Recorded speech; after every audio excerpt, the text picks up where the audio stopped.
Capítulo 15. O conhaque terminou com a dor dos ferimentos de Mac naquela noite.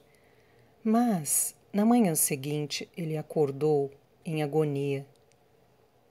Doíam todas as partes do seu corpo que era capaz de identificar. Dos dedos dos pés machucados por chutar Reese com tanta força, ao topo da sua cabeça, onde a dor dava a impressão de que jamais iria embora. O rosto que viu no caco de espelho que usava para se barbear era todo cortes e equimoses, sensível demais para ser tocado, quanto mais barbeado. Assim mesmo sentia-se animado. Lizzie Heyling nunca deixava de estimulá-lo. Sua ousadia irreprimível tornava possíveis todas as coisas. O que faria a seguir? Quando a reconhecera sentada na beira da cama, tivera uma vontade quase incontrolável de tomá-la nos braços. Resistira à tentação, convencendo-se de que um tal gesto significaria o fim da peculiar amizade que os unia. Ela podia infringir as regras, era uma dama. Podia rolar no chão com um cachorrinho, mas, se este a mordesse uma vez, ela o poria para fora. Ela lhe dissera que ia se casar com J. Jameson, e ele tivera que morder a língua para não lhe dizer que era uma idiota. Não era da sua conta e não queria ofendê-la.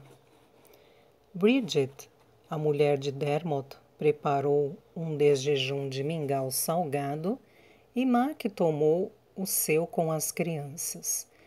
Bridget era uma mulher de cerca de 30 anos que já fora bonita, mas que agora parecia apenas cansada. Quando toda a comida tinha acabado, Mac e Dermot saíram para procurar trabalho.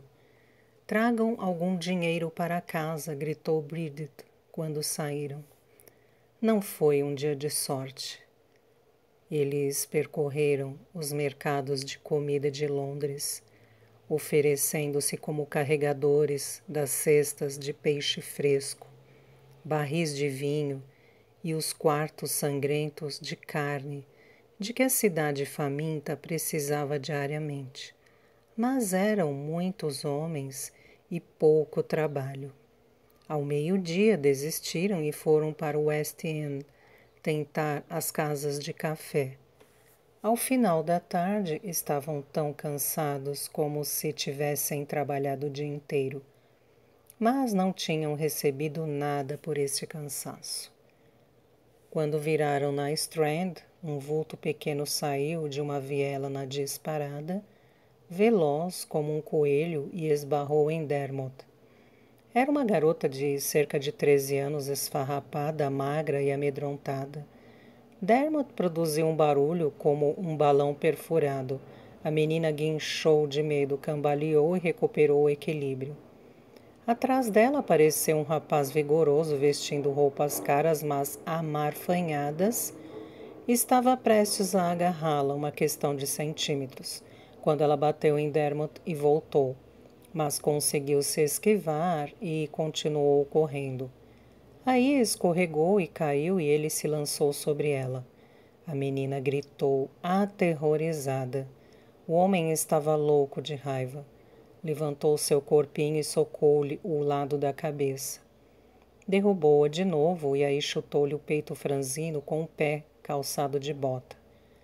Mac tinha se habituado com a violência das ruas de Londres. Homens, mulheres e crianças brigavam constantemente, socando e se arranhando uns aos outros. As batalhas, geralmente sendo estimuladas pelo gin barato vendido a cada esquina. Mas nunca tinha visto um homem forte bater numa criança pequena tão impiedosamente. A impressão que dava era de que ele podia matá-la. Mac ainda sentia dores por causa da luta com a montanha de Gales, e a última coisa que queria era uma outra luta. mas não podia ficar imóvel observando aquilo. Quando o homem estava prestes a chutar a menina de novo, Mac agarrou-o rudemente e puxou-o para trás. O homem se virou. Ele era alguns centímetros mais alto do que Mac. Pôs a mão no centro do peito de Mac e deu-lhe um forte empurrão. Mac recuou cambaleando. O homem voltou-se de novo para a menina. Ela se esforçava para levantar-se. Ele lhe deu uma violenta bofetada na cara, com tanta força que a menina saiu voando. Mac viu tudo vermelho, agarrou o homem pelo colarinho e o fundilho dos calções e levantou-o do chão. O sujeito urrou de surpresa e raiva e começou a se contorcer violentamente. Mas Mac continuou a segurá-lo e levantou-o acima da sua cabeça. Dermot viu com surpresa a facilidade com que Mac levantou o homem. Você é um garoto forte, por Deus, disse. Tire essas mãos imundas de cima de mim, gritou o homem. Mac colocou-o no chão, mas continuou segurando um punho. Então deixa a menina em paz. Dermot ajudou a garota a levantar-se e segurou-a delicada, mas firmemente. Ela é uma maldita ladra, exclamou o homem agressivamente. Foi nesta hora que reparou no rosto devastado de Mac e decidiu não forçar muito a situação. Foi só isso? Perguntou Mac. Pelo jeito como a chutava, pensei que tivesse matado o rei.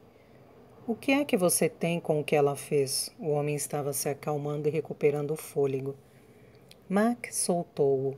Seja o que for, acho que você já a castigou bastante. O homem olhou para ele. Você obviamente não é daqui, disse. É um sujeito forte, mas mesmo assim não vai durar muito tempo em Londres, se confiar em gente como esta menina. Em seguida afastou-se. A menina disse, obrigada, escocês. Você salvou a minha vida. Todo mundo via que Mac era escocês assim que ele abria a boca.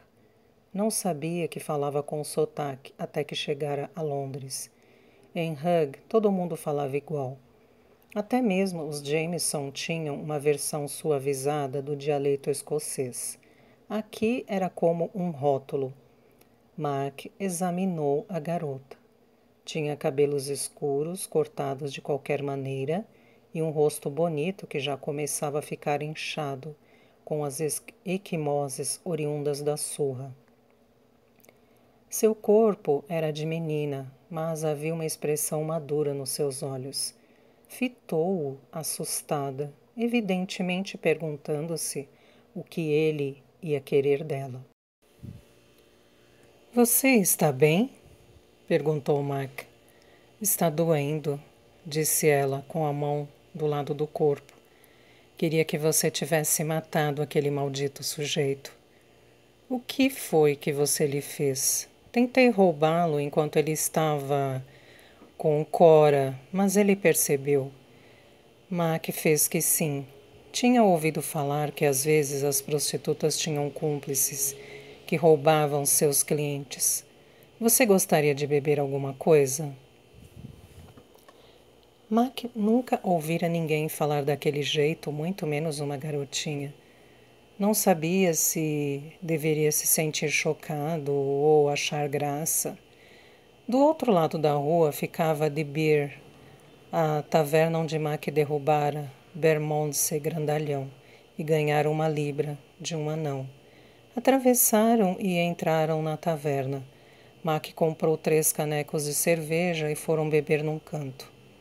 Peggy bebeu quase toda a sua em poucos goles e disse, você é um bom homem, escocês. Meu nome é Mac, disse ele, e este é Dermot. Eu sou Peggy, chamam-me de Peggy Ligeira. Por causa do modo como bebe, suponho, ela riu. Nesta cidade, se você não beber depressa, alguém rouba a sua bebida. De onde você é, escocês? Uma aldeia chamada Hugh, a uns 80 quilômetros de Edimburgo. Onde fica Edimburgo? Escócia. É muito longe daqui? Levei uma semana de navio, acompanhando a costa, fora uma semana comprida. O mar perturbara Mac. Depois de 15 anos trabalhando no fundo do poço de uma mina de carvão, o oceano interminável o deixara zonzo. Mesmo assim, tinha sido obrigado a escalar os mastros para prender cordas com todo tipo de vento. Nunca viria a ser um marinheiro. Acredito que a diligência leva 13 dias, acrescentou. Por que saiu de lá? Para ser livre, fugir. Na Escócia, os mineiros de carvão são escravos. Você quer dizer que nem os negros na Jamaica? Você parece conhecer mais coisas sobre a Jamaica do que sobre a Escócia. Ela ficou ressentida com a crítica implícita. E por que não deveria? A Escócia é mais perto e só. Eu sei disso. Ela estava mentindo, Mac podia afirmar. Era apenas uma garotinha, a despeito do seu jeito fanfarrão, e aquilo o comoveu. Uma voz de mulher perguntou ofegante: Peg, você está bem? Mac levantou a cabeça para ver uma mulher jovem envergando um vestido cor de laranja. Olá, Cora. Fui salva por um belo príncipe. Conheço o escocês Mac, disse Peg.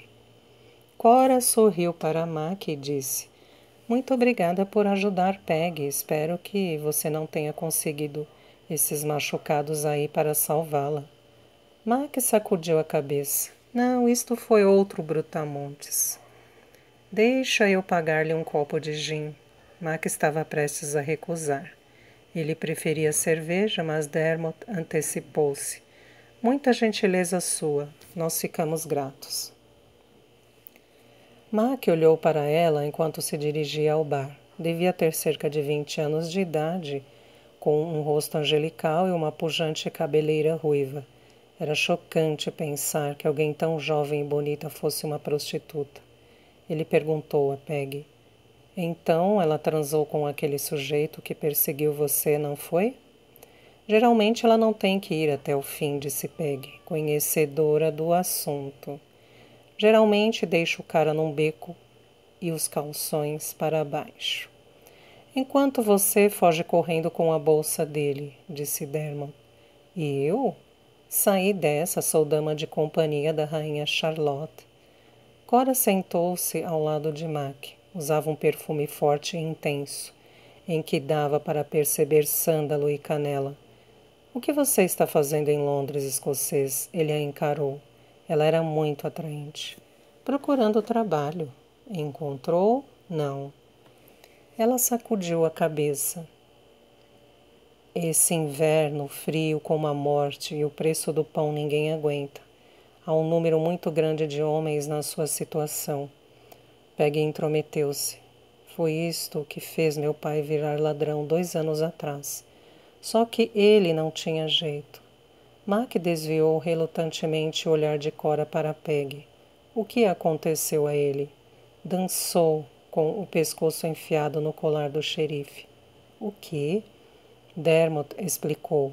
Quer dizer que ele foi enforcado. Oh, meu Deus, sinto muito, disse Mac. Não sinta pena de mim, seu escocês filho da mãe. Me deixa revoltada. Peg era um caso realmente difícil. Tudo bem, não vou sentir, disse Mac, brandamente.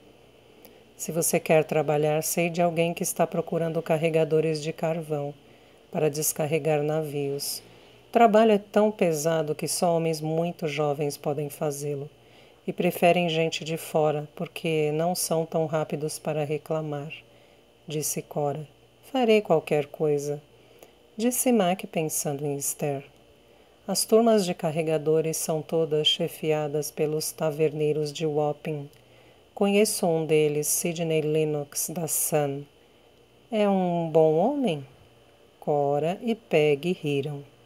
Ele é mentiroso, falso, miserável, um porco fedorento e bêbado, mas todos eles são iguais. O que é que se pode fazer? Disse Cora.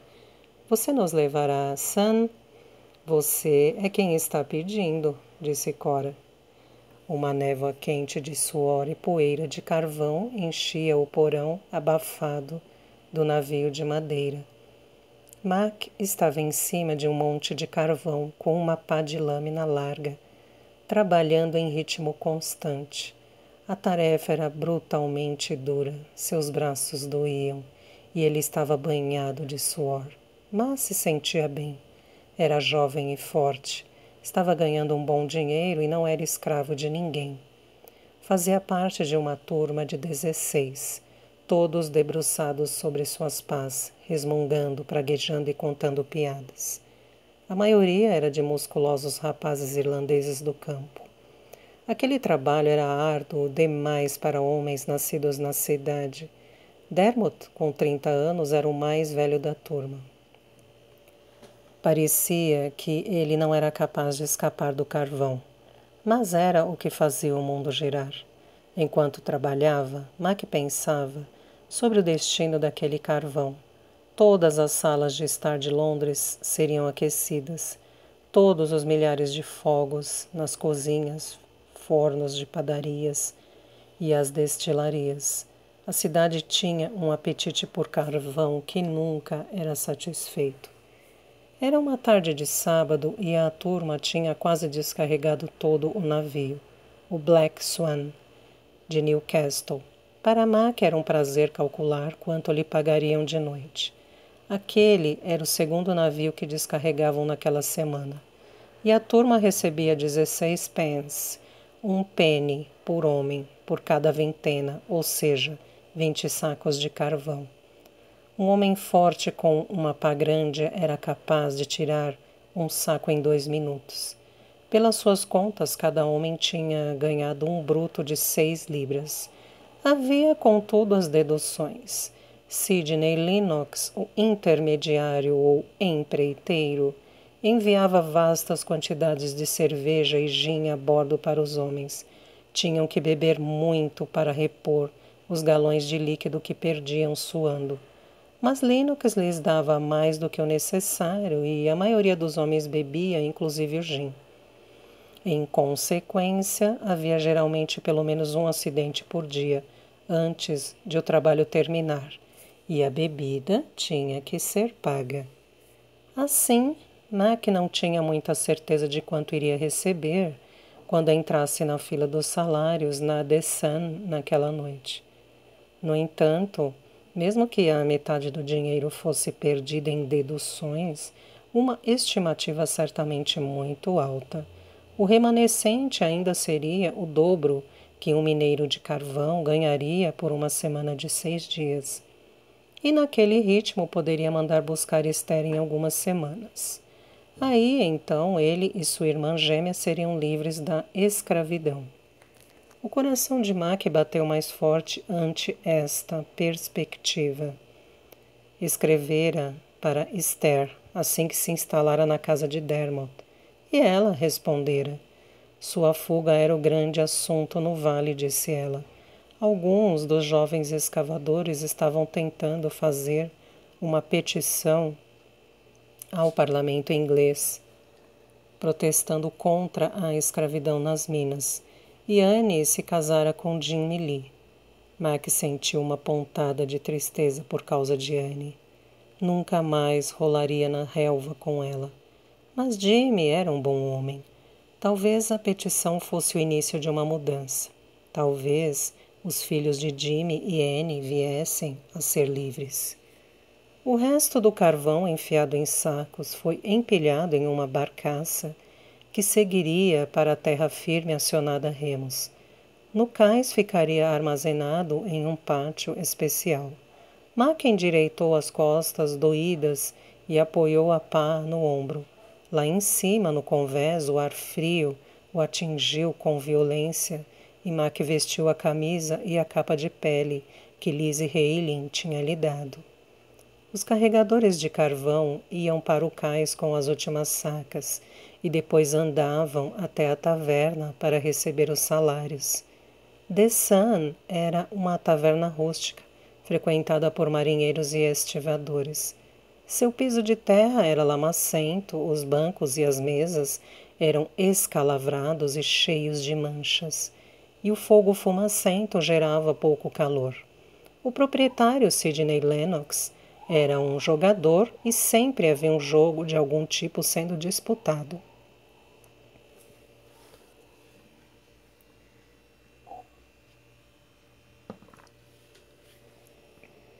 Cartas, dados ou um concurso complicado com uma tábua marcada e contadores. A única coisa boa ali era Black Mary, uma cozinheira africana que usava mariscos e cortes baratos de carne para fazer ensopados condimentados e substanciais que os fregueses adoravam. Mac e Dermot foram os primeiros a chegar. Encontraram Peg sentada no bar, com as pernas cruzadas, fumando o tabaco da Virgínia e um cachimbo de barro. Ela morava na taverna, dormindo no chão a um canto do bar. Lennox, além de empreiteiro, também era receptador e Peg lhe vendia as coisas que furtava. Quando viu Mac, ela cuspiu no fogo e disse alegre: "Como é que é, escocês? Salvou mais alguma donzela?" "Hoje não", respondeu ele com um sorriso. Black Mary meteu a cara sorridente na porta da cozinha.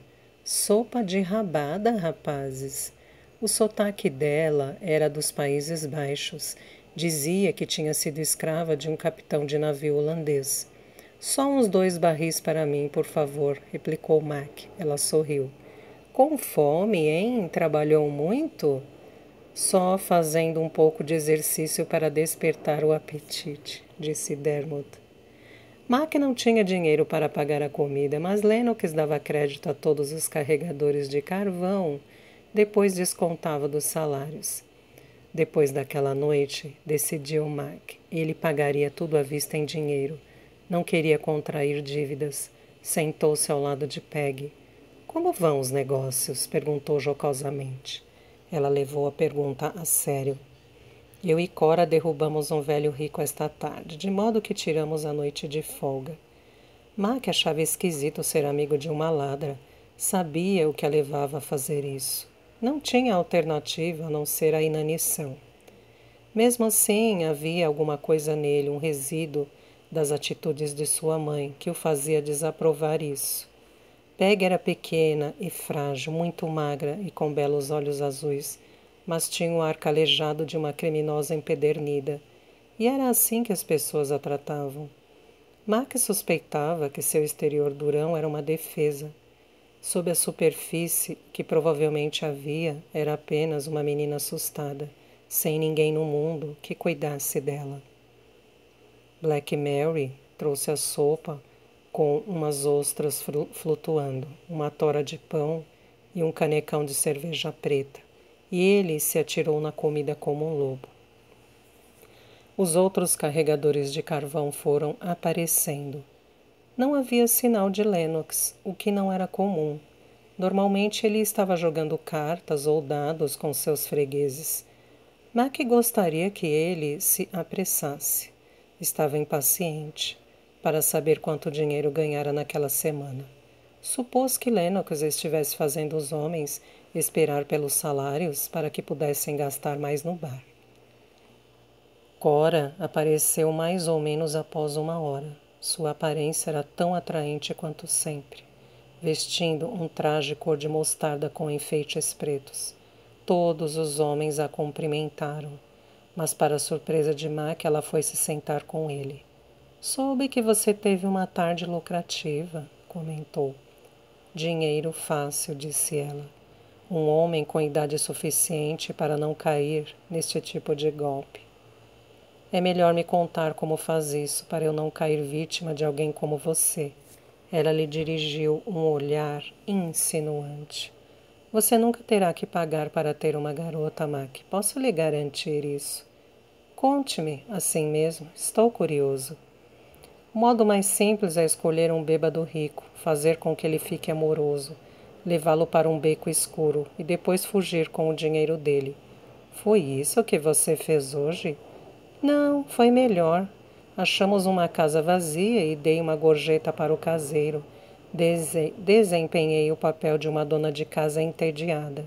Peg era minha criada. Levamos ele para a casa, fingindo que eu morava lá. Tirei as roupas dele e levei-o para a cama. Aí a Peg entrou correndo para dizer que meu marido estava voltando inesperadamente. Peg riu. Pobre velhote, você devia ter visto a cara dele, estava aterrorizado. Escondeu-se no guarda-roupa. E nós saímos com a carteira dele, seu relógio e todas as suas roupas, completou Cora. Provavelmente ele ainda está escondido no guarda-roupa, disse Peg, e as duas caíram na gargalhada. As mulheres dos carregadores de carvão começaram a aparecer, muitas delas com bebês nos braços e crianças agarradas nas suas saias. Algumas tinham o espírito e a beleza da juventude, mas outras pareciam cansadas e subnutridas. Mulheres espancadas de maridos violentos e beberrões. Max supôs que todas estavam ali na esperança de pegar um pouco do salário antes que todo o dinheiro fosse bebido, jogado ou roubado por prostitutas. Bridget Riley entrou com seus 5 filhos e sentou-se com Dermot e Mac. Lennox finalmente apareceu à meia-noite. Carregava um saco de couro cheio de moedas e um par de pistolas, presumivelmente para se proteger de roubos. Os carregadores de carvão, a maior parte dos quais já estava embriagada a essa altura, saudaram-no como a um herói conquistador quando ele entrou. E Max sentiu um desprezo momentâneo pelos seus colegas, porque demonstravam gratidão por algo que lhes era devido. Lennox era um grosseirão com cerca de 30 anos, botas na altura dos joelhos e um colete de flanela sem camisa. Estava em boa forma física e era musculoso de tanto carregar os pesados barriletes de cerveja e aguardente. Sua boca tinha um ricto cruel. Seu cheiro era característico, um cheiro doce, como de uma fruta podre. Mac notou que Peg estremeceu involuntariamente quando ele passou. Ela tinha medo do homem. Lennox puxou uma mesa a um canto, arriou o saco em cima dela e as pistolas do lado. Os homens e mulheres acorreram, empurrando e se acotovelando como se o dinheiro fosse terminar, antes de chegar a vez deles. Mac deixou-se ficar. Era abaixo de sua dignidade.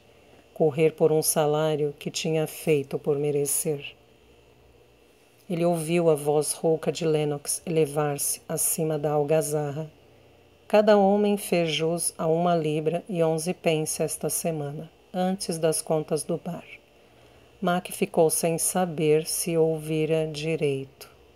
Tinham descarregado 2 navios, cerca de 1.500 vintenas, ou 30.000 sacos de carvão, o que dava a cada homem um salário bruto de cerca de 6 libras. Como poderia ter sido reduzido a pouco mais de 1 libra cada um? Houve um gemido de desapontamento da parte dos homens, mas nenhum deles questionou o número.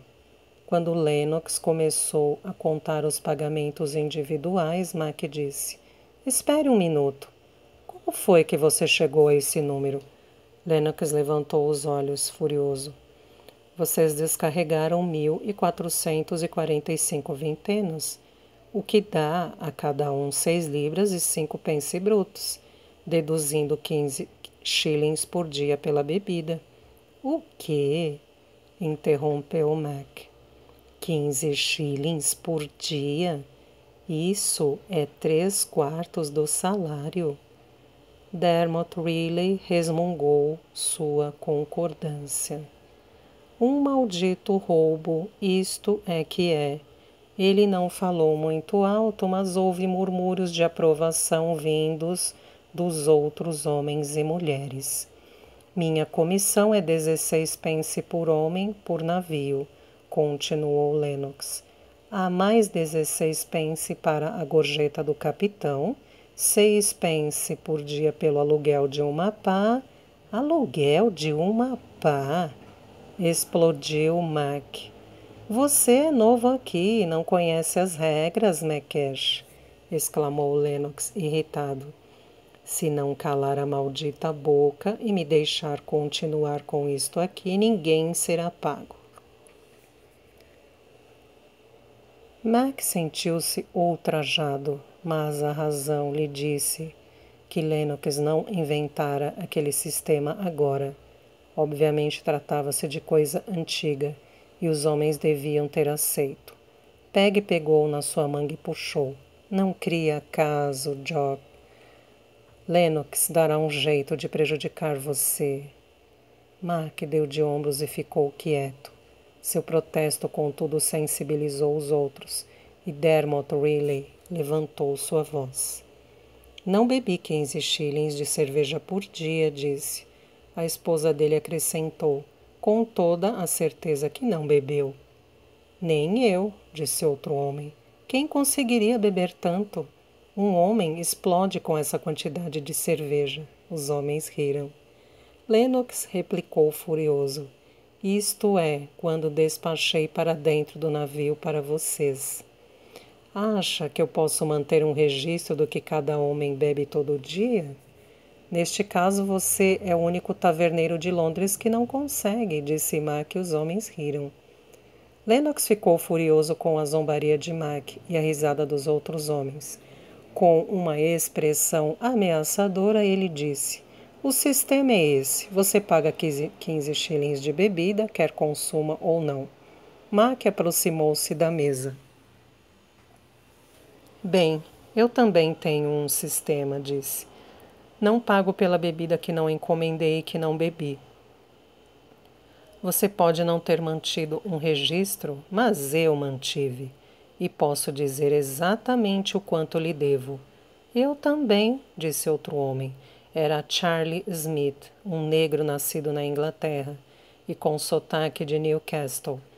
Bebi 83 canecos da cerveja que você vende aqui por 4 pence o meio litro, o que dá um total de 27 shillings e 8 pence pela semana inteira e não 15 shillings por dia.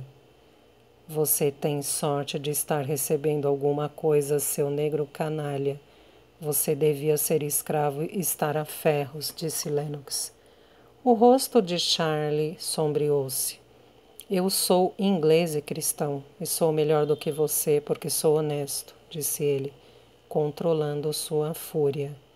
Eu também posso dizer exatamente quanto bebi, disse Dermot Riley. Passou pela cabeça de Mac que devia acalmar os ânimos.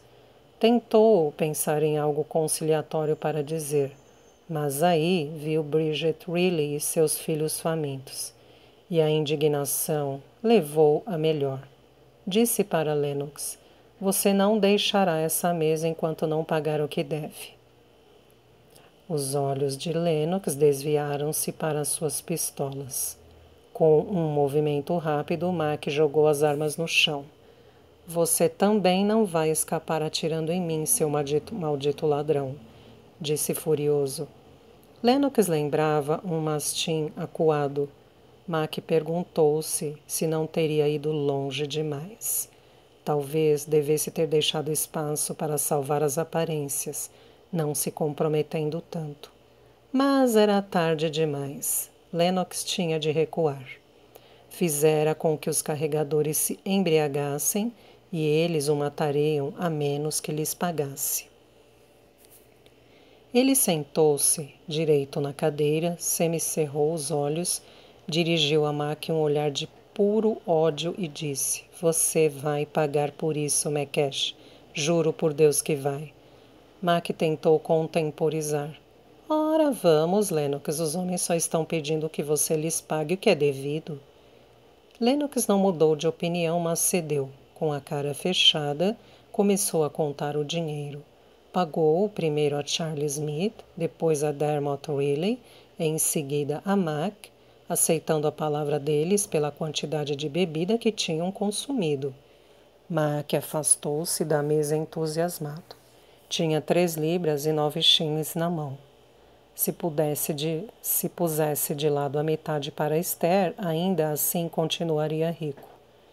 Outros carregadores arriscaram seus palpites quanto à bebida que teriam ingerido, mas Lennox não discutiu, exceto no caso de Sam Potter, um rapaz imenso de gordo de Cork, que dizia ter bebido apenas 3 litros, fazendo com que os demais caíssem na gargalhada. No final, acabou aceitando um número 3 vezes superior. Uma atmosfera de júbilo espalhou-se entre os homens e suas mulheres quando embolsaram os salários.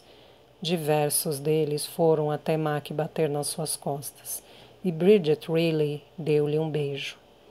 Ele percebia que tinha feito algo de notável, mas receava que o drama ainda não tivesse terminado. Lennox cedera com demasiada facilidade. Quando o último homem tinha sido pago, Mac pegou as armas de Lennox no chão. Soprou a pólvora das pederneiras para que não pudessem disparar e colocou-as em cima da mesa. Lennox pegou as pistolas desarmadas e o saco de dinheiro quase vazio e se levantou. O salão ficou em silêncio. Ele foi até a porta que dava nos seus aposentos privados. Todos o fitaram intensamente, como se temessem que pudesse encontrar um jeito de pegar o dinheiro de volta. Chegando à porta, Lennox virou-se. Vão para casa vocês todos, disse maldosamente, e não voltem na segunda-feira. Não haverá trabalho para vocês, estão todos demitidos. Mac ficou acordado quase que a noite toda preocupado. Alguns dos carregadores disseram que Lennox já teria esquecido tudo na segunda-feira de manhã, mas Mac duvidava. Lennox não parecia o tipo de homem que engolisse derrotas e podia facilmente arranjar outros 16 homens jovens e fortes para formar sua turma. A culpa fora de Mac. Os carregadores de carvão eram como bois, fortes e estúpidos e facilmente liderados. Não teriam se rebelado contra Lennox se Mac não os tivesse encorajado. Agora, pensava Mac, cabia a ele acertar as coisas. Ele se levantou cedo na manhã de domingo e foi até o outro quarto. Dermot e a mulher dormiam num chão e as 5 crianças dormiam juntas, no canto oposto. Mac sacudiu Dermot para acordá-lo. Temos que arranjar trabalho para a nossa turma antes de amanhã, disse. Dermot levantou-se. Bridget resmungou da cama. Vistam qualquer coisa respeitável se vão querer impressionar um outro empreiteiro.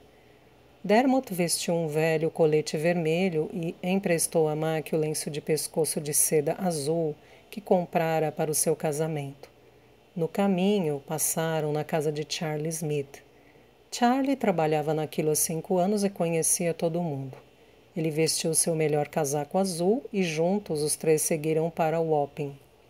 As ruas lamacentas da zona portuária estavam quase desertas.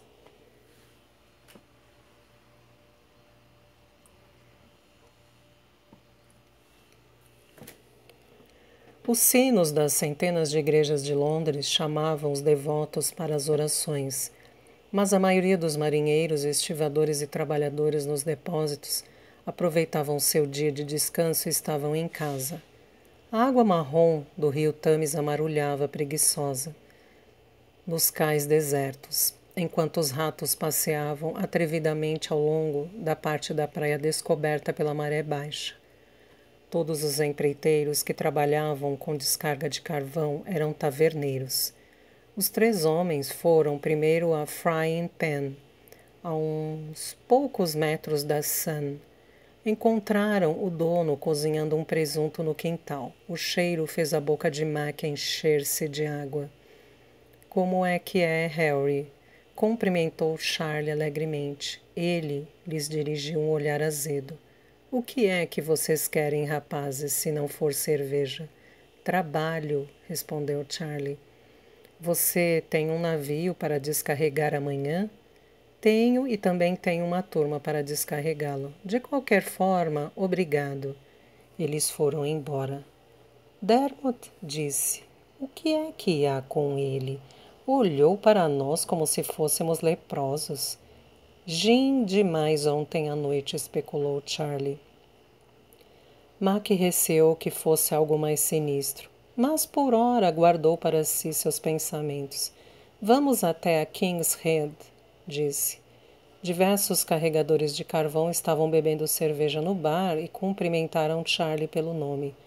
Vocês estão ocupados, rapazes?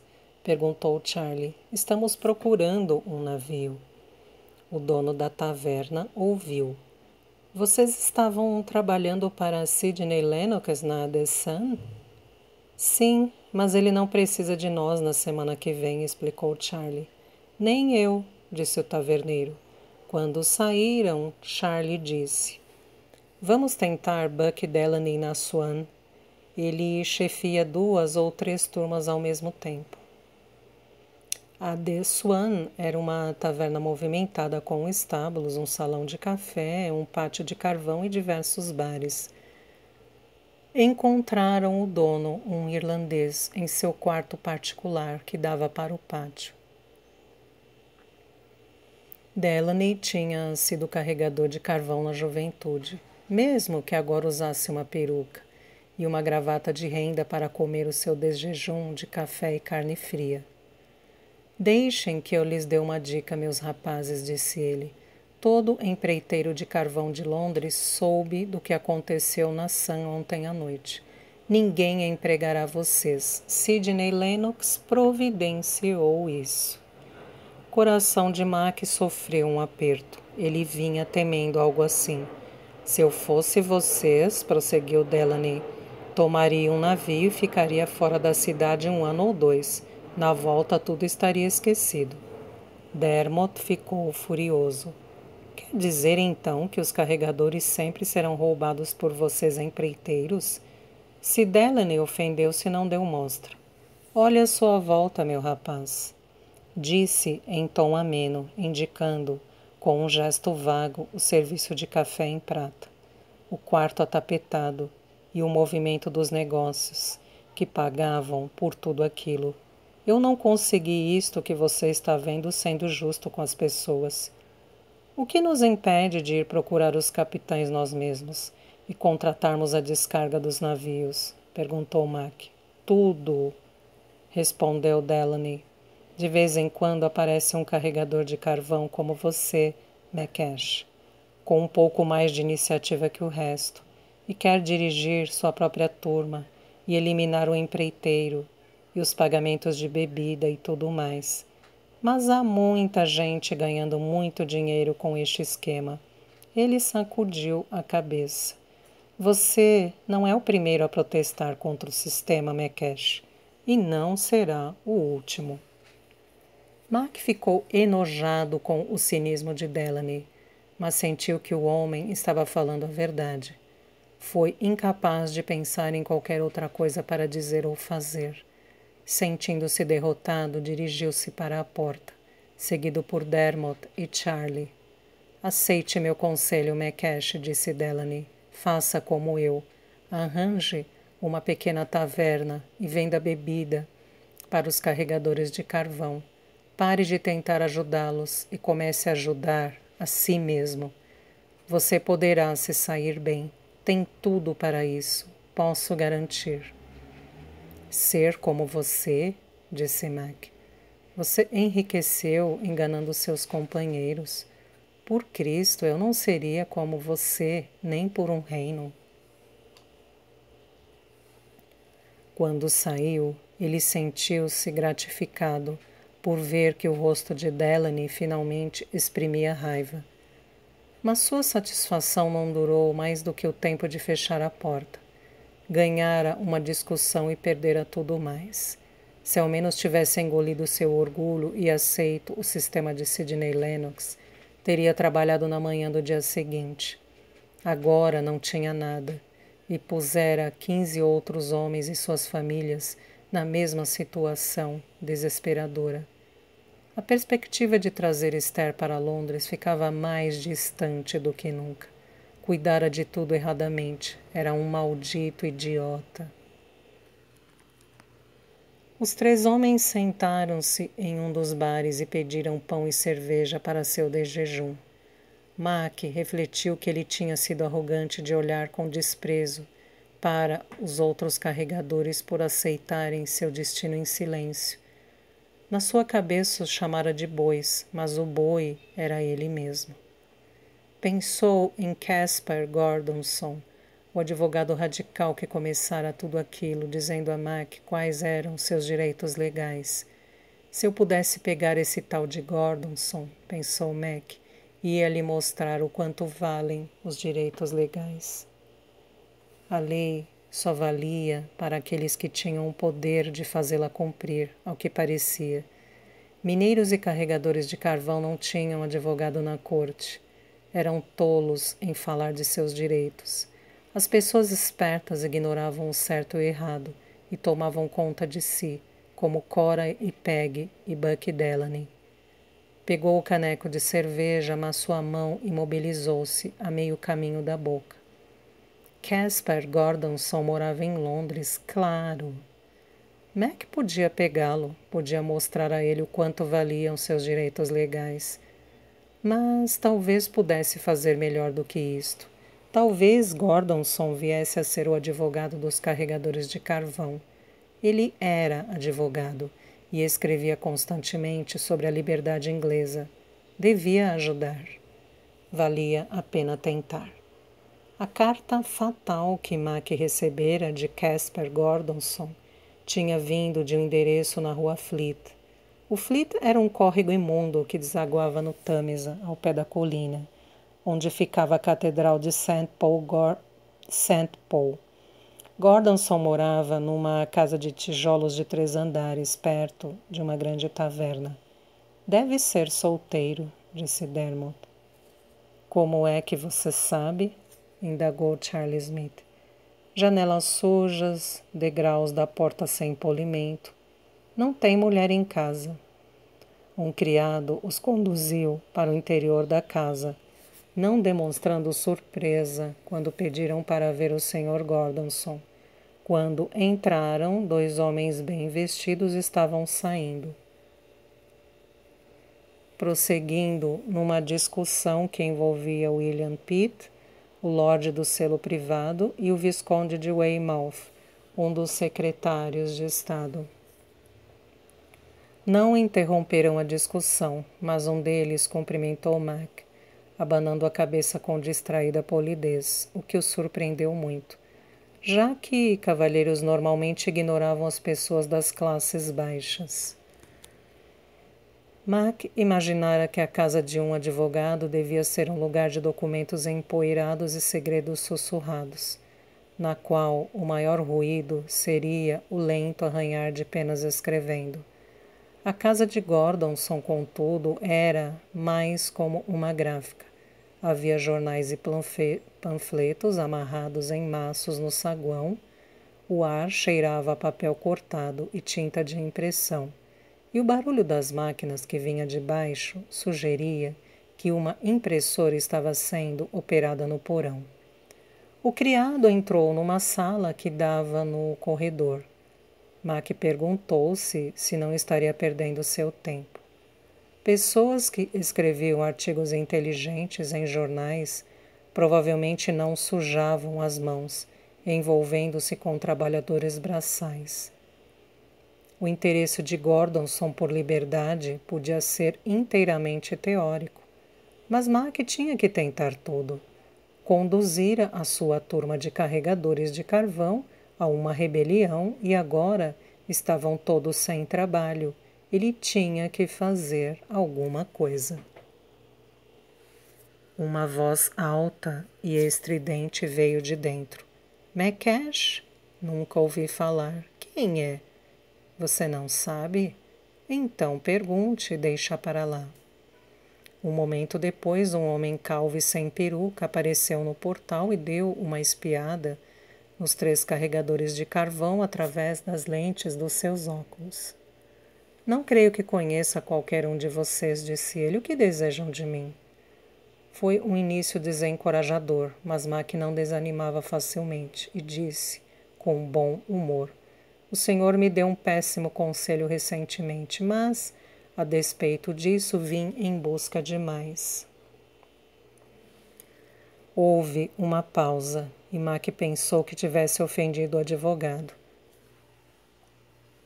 Mas aí Gordon sorriu vigorosamente e, num tom de voz amigo, disse: Quem é você, afinal? Malak Mekesh, conhecido como Mac. Eu era minerador de carvão em Hugh, perto de Edimburgo, até que o senhor me escreveu e me disse que eu era um homem livre. A compreensão iluminou o rosto de Gordonson. Você é um mineiro amante da liberdade. Toque aqui, homem. Mac apresentou Dermot e Charlie. Entrem todos vocês. Tomam um copo de vinho? Eles o seguiram no interior de uma sala desarrumada, com uma escrivaninha e as paredes forradas de livros. Havia mais publicações empilhadas no chão e em cima da mesa estavam espalhadas provas de impressão. Um cachorro velho e gordo estava deitado sobre um tapete manchado em frente à lareira. Podia-se sentir um cheiro desagradável que devia vir do tapete ou do cachorro, ou talvez de ambos. Mac levantou um livro de direito aberto de cima de uma cadeira e sentou-se. Não vou tomar vinho, obrigado, disse. Queria estar em plena posse de suas faculdades mentais. Uma xícara de café, talvez. O vinho adormece, mas o café desperta. Café para todo o mundo, disse para o criado sem esperar resposta. Ele virou-se de novo para Mac. Agora, Mekesh, por que meu conselho foi tão ruim para você? Mac contou como tinha deixado Hugh. Dermot e Charlie ouviram atentamente a história. Nunca a tinham ouvido. Gordonson acendeu um cachimbo e soprou nuvens de fumaça, sacudindo a cabeça, irritado, de tempos em tempos. Quando o café chegou, Mac estava terminando. Conheço os Jamieson há muito tempo. São pessoas gananciosas, impiedosas e brutais, disse Gordonson com sentimento. O que foi que você fez quando veio para Londres? Fui trabalhar como carregador de carvão. Mac relatou o que acontecera na The Sun na noite anterior. Os pagamentos em bebida feitos aos carregadores de carvão são um antigo escândalo, disse Gordonson. Mac fez que sim. Disseram-me que não fui o primeiro a protestar. E na verdade não foi. O parlamento passou uma lei contra esta prática há 10 anos. Mac ficou assombrado. Então, como é que continua? A lei nunca foi posta em execução. Por quê? O governo tem medo de interromper o fornecimento de carvão. Londres funciona na base do carvão. Nada acontece aqui sem ele. Não se assa pão, não se fabrica cerveja, não se pode soprar vidros, fundir ferro, ferrar cavalos ou fabricar pregos. Eu entendo, disse Mac impaciente.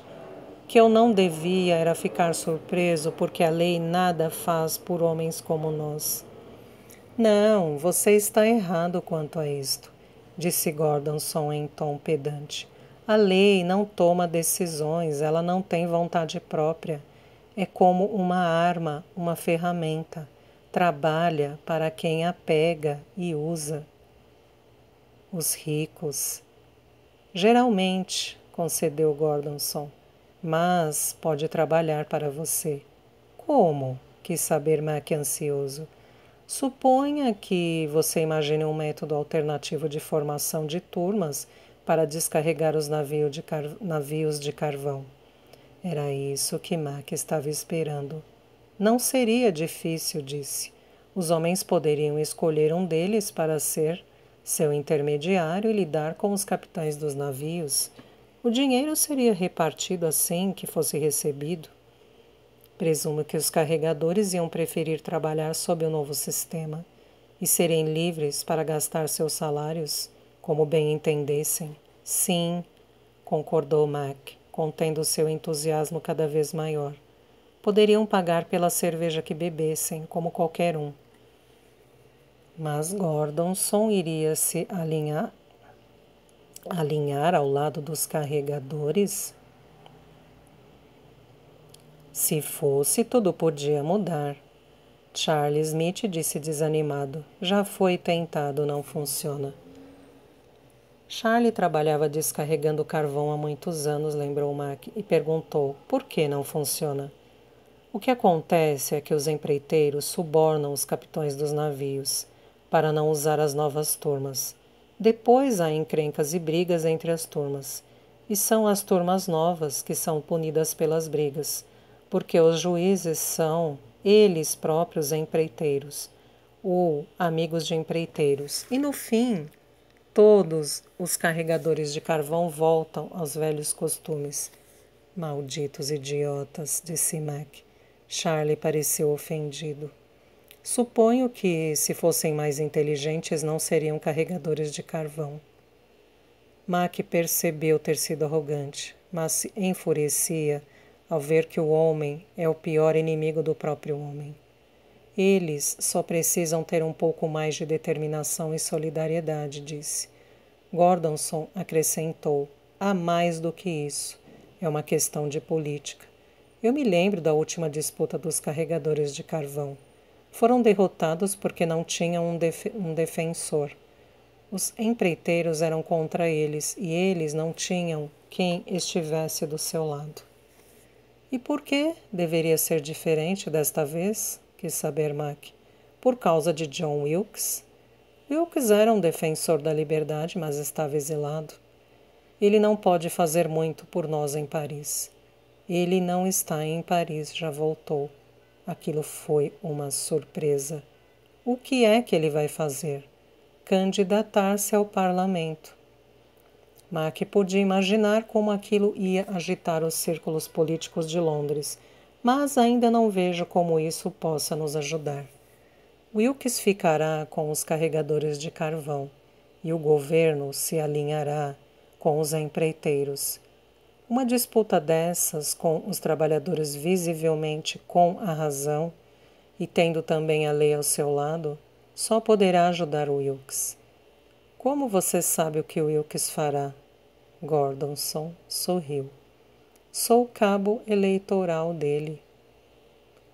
Gordonson era mais poderoso do que Mac imaginara. Aquilo era uma sorte. Charlie Smith, ainda cético, disse. Então, você está planejando usar os carregadores de carvão em benefício dos seus objetivos políticos? Bem pensado, concordou Gordonson condescendente. Ele descansou o cachimbo. Mas por que apoio Wilkes? Eu explico. Vocês vieram me procurar hoje e queixando-se de uma injustiça. Esse tipo de coisa acontece com muita frequência. Homens e mulheres comuns, explorados cruelmente, em benefício de um tipo ganancioso como George Jameson ou Sidney Lennox. Isso prejudica o comércio, porque o mau empreendimento prejudica o bom. E mesmo que fosse bom para o comércio, seria ruim. Amo meu país e odeio os covardes que querem destruir seu povo e arruinar sua prosperidade. Assim, passo a vida lutando por justiça. Ele sorriu e recolocou o cachimbo na boca. Espero não ter sido pomposo demais. Em absoluto, disse Mac. Estou satisfeito porque você está do nosso lado.